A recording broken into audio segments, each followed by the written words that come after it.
ભાવનગર જિલ્લામાં state monitoring સેલે મોટી કાર્યવાહી કરતા સ્પર્મ વહેલમાંથી મળતા દુર્લભ એબરગ્રીસના ગેરકાયદેસર વેપારનો પર્દાફાશ કર્યો છે. પોલીસે ₹4.31 કરોડથી વધુનો મુદ્દામાલ કબજે કરી 4 આરોપીની અટકાયત કરી છે.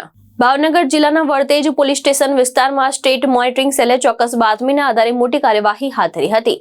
બુદેલ ગામ નજીક બ્લુ સ્કાય સોસાયટી પાસે દરોડા દરમિયાન પોલીસે 4 કિલો 306 ગ્રામ એબરગ્રીસ કબજે કર્યું, જેની અંદાજિત કિંમત ₹4,30,60,000 હોવાનું જણાવાયું છે. અન્ય મુદ્દામાલ સહિત પોલીસે કુલ ₹4,31,60,100 નો મુદ્દામાલ કબજે કર્યો છે. આ કાર્યવાહીમાં ઇમરાન રહીમભાઈ પરમાર, સાજિદ ખાન, અયુબ ખાન પઠાણ, ફૈઝાન તાલિબભાઈ મધરા અને સબ્બીર ફારૂકભાઈ સૈયદની અટકાયત કરવામાં આવી છે. વન વિભાગ અને FSLની પ્રાથમિક તપાસમાં જપ્ત કરાયેલા પદાર્થ એબરગ્રીસ હોવાનું સામે આવ્યું હતું.